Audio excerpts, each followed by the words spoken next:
తిరుమల శ్రీవారి ఆలయ గోపురంపై నుంచి మరోసారి విమానం చక్కర్లు కొట్టింది.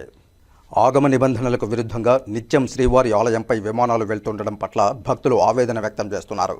కలియుగ ప్రత్యక్ష దైవం తిరుమల శ్రీవారి ఆలయంపై నుంచి మరోసారి విమానం వెళ్లడం తీవ్ర కలకలం రేపుతోంది. గత కొంతకాలంగా తరచుగా శ్రీవారి ఆలయంపై నుంచి విమానాలు వెళ్తుండడం చర్చనీయాంశంగా మారింది. అయితే ఇవాళ మాత్రం ఆలయంపై తక్కువ ఎత్తులో విమానం ఎగిరింది. ఆగమ నిబంధనలపై విరుద్ధంగా నిత్యం శ్రీవారి ఆలయంపై విమానాలు వెళ్తుండడం పట్ల భక్తులు ఆవేదన వ్యక్తం చేస్తున్నారు. తిరుమల శ్రీవారి ఆలయంపై విమానాల రాకపోకలు నిత్యం పరిపాటిగా మారిపోయాయి. కొద్ది రోజులుగా తిరుమల కొండపై ఆలయానికి సమీపంలో విమానాలు తిరుగుతున్నాయి. వీటిని చూసిన భక్తులు ఆందోళన వ్యక్తం చేస్తున్నారు. నిన్న కూడా ఓ విమానం శ్రీవారి ఆలయ గోపురం మీదుగా వెళ్ళింది. ఆగమశాస్త్ర నిబంధనల ప్రకారం శ్రీవారి ఆలయంపై ఎటువంటి రాకపోకలు సాగించకూడదు.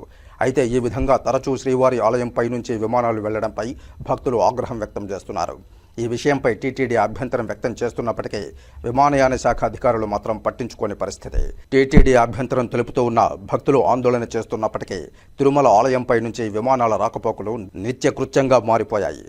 తిరుమల గోపురంపై నుంచి విమానాలు వెళ్లడంపై టీటీడీ ఇప్పటికే పలుమార్లు కేంద్ర విమానయాన శాఖకు విజ్ఞప్తి చేసింది. కనీసం తిరుమల శ్రీవారి ఆలయ సమీపంలో కాకుండా తిరుమల గగనతలంలో ఇతర ప్రదేశాల నుంచి విమానాల రాకపోకలు సాగించాలన్న టీటీడీ వినతులను విమానయాన శాఖ పట్టించుకున్న దాఖలాలు లేవు. కొద్ది రోజుల క్రితం తిరుమలకు వచ్చిన హోంమంత్రి అనిత కూడా ఈ అంశంపై స్పందించారు. ఇప్పటికే రాష్ట్ర ప్రభుత్వం దృష్టికి ఈ అంశం వచ్చిందని, దీనిపై దర్యాప్తుకు ఆదేశించినట్లు తెలిపారు.